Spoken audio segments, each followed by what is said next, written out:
지금부터는 주도 섹터 공략하는 방법 알아보도록 할게요. 오늘은 KR 리서치 김대준 대표님과 함께합니다. 안녕하세요. 네, 안녕하십니까. 네, 시장이 미증시가 간밤에 경기 둔화의 우려 때문에 좀 내려갔었는데 우리는 보합권 등락을 보이다가 그래도 이렇게 일제히 상승으로 확실하게 자리를 잡았습니다. 네. 코스피도 상승 반전에서 2640선에 위치가 되어 있는데요.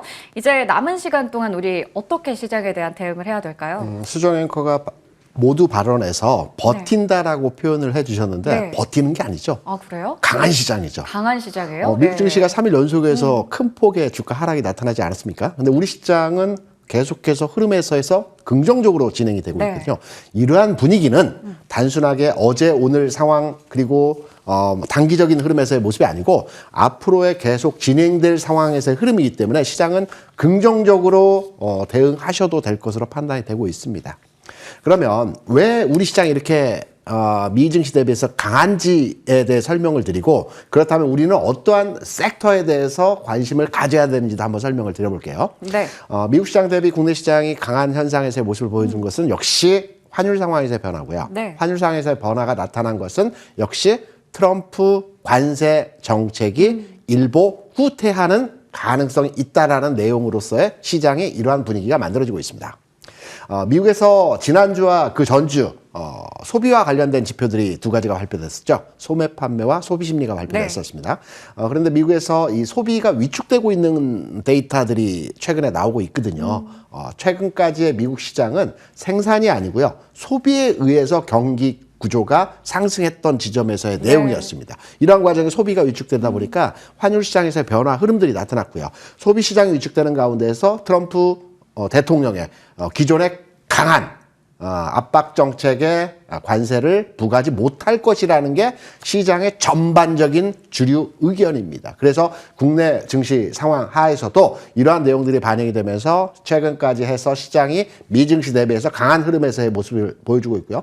비단 우리 증시만의 상황은 아닙니다. 중국을 비롯해서 캐나다, 멕시코 등등등 미국 제외한 나머지 국가들의 모든 증시가 이러한 비슷한 현상에서의 상황들을 보여주고 있기 때문에 증시 자체에서의 흐름은 과거에는 디커플링이라고 그래서 미국 증시는 올라가는데 우리 증시는 소외되는 현상들을 많이 보여줬는데 지금은 그 역전 현상에서의 흐름들이 만들어지고 있지 않나 이렇게 판단을 합니다. 네. 지금은 확실히 우리 시장이 강하다라고 말씀해 주셨어요. 그렇기 때문에 긍정적으로 대응도 가능하다고 얘기를 주셨습니다. 자, 그렇다면 긍정적인 대응을 하기 위해서 이제 어떤 섹터를 노려봐야 될까? 대표적으로 관세 피해주라고 하는 자동차 쪽에 대해서도 우리가 매력이 있다라고 볼 수가 있을까요? 맞습니다. 제가 앞서 말씀드린 내용에서 정답이 있는데요. 네. 오늘 장에서 시장 내용을 조금만 들여다보시게 되면 조선주, 방산주, 최근까지 흐름 굉장히 좋았지 않습니까? 네. 그런데 여러 가지 긍정적 뉴스가 나옴에도 불구하고 다소간의 정체된 흐름에서 일부 조정받는 형태에서의 모습들이 보여주고 있어요. 네. 조선방산 같은 경우에는 관세 수혜주라고 보통 얘기를 많이 하거든요. 네. 그렇다고 앞서 제가 관세 정책에 대해서 기존과는 다른 보폭의 형태 모습을 보여줄 것이라는 말씀을 드렸는데 관세 피해 업종에 대한 앞으로의 시장에서 두각을 나타낼 주가 상황을 우리가 예상해 볼 수 있기 때문에 이들 업섹터의 업종에 대해서 관심을 가져야 돼요. 자동차죠. 대표적인.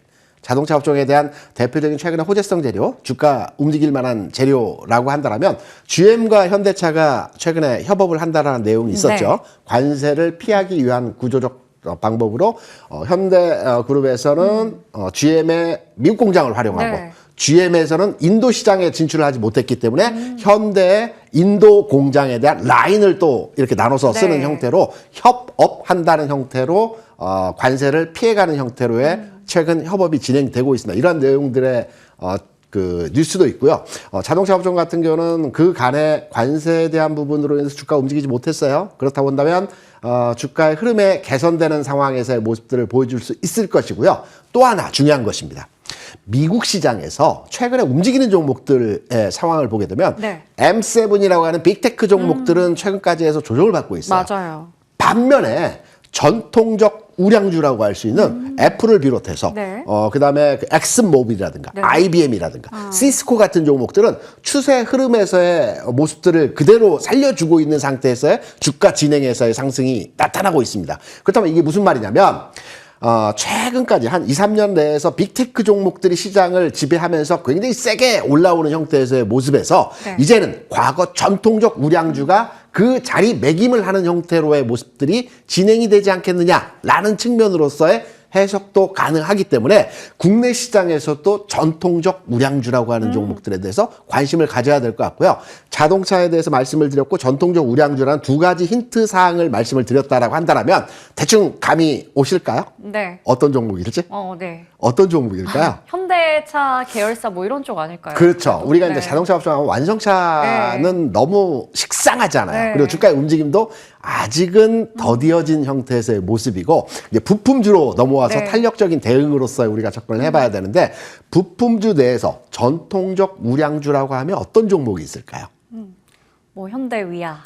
그렇죠. 네. 현대위아, 만도, 현대모. 네. 글로비스는 부품주는 아니지만 네, 네. 형태가 비슷한 모습으로 진행이 되기 때문에 글로비스, 네, 네. 모비스. 모비스. 이게 이제 전통적인 부품주 내에서의 우량주라고 볼 수가 있어요. 그러면 이 네 종목 내에서 탄력성을 가지고 있는 종목에 대해서 우리가 관심을 가져야 된다고 볼 수 있는데 저는 개인적으로 네. 현대위아의 주가 흐름적 측면에서 네. 현 시점에서의 모습이 상당히 긍정적이다. 그래서 관세에 대해서 충분히 가격 조정과 흐름에 있어서 압박된 모습들을 보여줬기 때문에 이제 흐름이 개선될 상황에서의 모습들을 진행시킬 수 있다라는 측면으로 현대위아 지금부터 우리가 눈여겨봐야 될 자리에서 모습이라고 생각을 합니다. 네.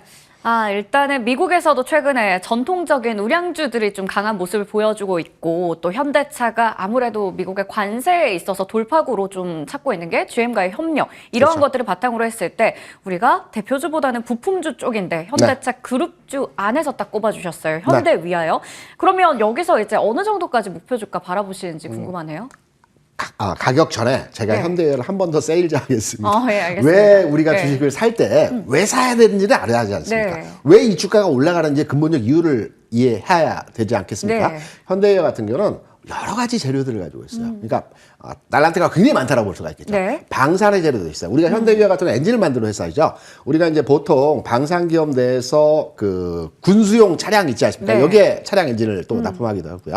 재건 관련해서도 이슈가 부각되는 종목입니다. 그리고 자동차 업종의 실적치에 대한 여전하게 우상향하고 있는 패턴이면서도 지난해 역대 최대치 실적을 냈음에도 불구하고 PBR 기준으로 해서 0.3입니다. 네. 저평가되어 있다고 볼 수가 있겠죠. 그렇다고 본다면 현대위아에 대한 현 시점 접근 가능하다고 볼 수가 있겠고요. 다만 가격적으로 조금 안정적인 가격을 한번 찾아보신다고 한다면 네. 저는 42,000원 수준이라고 한다면 충분히 무난하게 지금 가격에서 한 1, 2% 정도 네. 눌림목 줬을 때 이때의 가격이 최적선에서의 진입 가격이라고 보고 있고요. 목표가는 49,000원까지도 충분히 노려볼 수 있는 형태에서의 모습입니다. 그리고 손절가는 최근 내에서의 바닥 지점에서 횡보 구간을 만들어줬던 39,000원 정도로 가격 정책을 잡아가셔서 접근하신다면 현대위아 한번 우리가 눈여겨봐야 될 시점에서의 상황이 아닌가 이렇게 해석하고 있습니다. 네, 현대위아가 또 대표님 얘기 들어보니까 모멘텀 부자네요. 방산에, 재건에, 그렇죠. 자동차 부품 다양한 재료 가치 갖고 있다 말씀해 주셨고 지금 상황에서 살짝 눌렸을 때 42,000원 정도가 진입 가능한 가격이고요. 1차 목표 주가는 49,000원, 손절가는 39,000원 설정해 주셨습니다. 그리고 저희가 지난주에 네. 또 받아봤던 에코프로 BM이요. 네. 다시 또 탄력이 좀 나오고 있는 상황이거든요. 네. 딱 일주일 만에 최고가 기준 상승률은 9% 정도 기록하고 있는데 다음 주면 이제 인터배터리 그렇죠. 이벤트가 있습니다. 이거 앞두고 일단은 좀 홀딩하는 게 나을까요? 제가 2차전지 업종에 대한 매수 관점에서의 지난주 상황을 말씀을 드리면서 여러 가지 이유를 말씀드렸는데 네. 인터배터리 행사가 있는 전후로 해서 주가가 움직인다는 말씀드렸죠. 네. 23년도에는 에코프로 BM이 10만 원에서 20만 원까지, 24년도에서는 20만 원에서 30만 원까지 2월, 3월간에 걸쳐서 주가가 움직였다라는 측면을 말씀드리면서 네. 2차전지 업종에 대한 긍정적인 시나리오의 설명을 드렸습니다. 그렇다고 본다면 다음 주에 3월 4일인가 아마 행사가 있죠. 네. 그런데 행사 이전 또는 행사 직후에 매도를 하는 측면에서의 접근이 아니고 행사에서 다양한 신제품이라든가 사업성에 대한 내용들이 발표가 되지 않겠습니까? 그럼 행사가 끝나고 나서 여기에 리뷰가 계속 나올 겁니다. 네. 그러면 행사 이후의 상황 하에서도 주가는 움직일 가능성이 굉장히 크다고 볼 수가 있거든요. 에코 프로 BM 기준으로 해서 저는 단기적으로 1차 목표가는 한 16만 원 정도 선까지의 목표 가격을 판단해서 접근하셔도 되지 않을까라고 생각되고 있기 때문에 현 시점에서 한 14만 원 언저리에서 왔다 갔다 하죠. 이 가격 수준이라고 한다면 앞으로 15% 정도는 더 올라갈 수 있는 여지가 있다. 네. 그리고 이차전지 나는 지금까지 못 샀는데 네. 한번 관심 가져보겠다라고 생각하시는 분들은 저는 개인적으로 지금도 나쁘지 않다라고 생각을 하고 있습니다. 좋습니다. 인터배터리 행사 이후에 바로 세론이 아니기 때문에 우리가 지금 자리에서도 추가 상승 여력이 있다라는 부분 짚어주셨어요. 단기 목표 주가 1차적으로는 16만 원 설정해 주셨으니까 꾸준히 좀 더 지켜보도록 하겠습니다. 지금까지 KR리서치 김대준 대표님과 자세한 이야기 나눠봤습니다. 말씀 고맙습니다.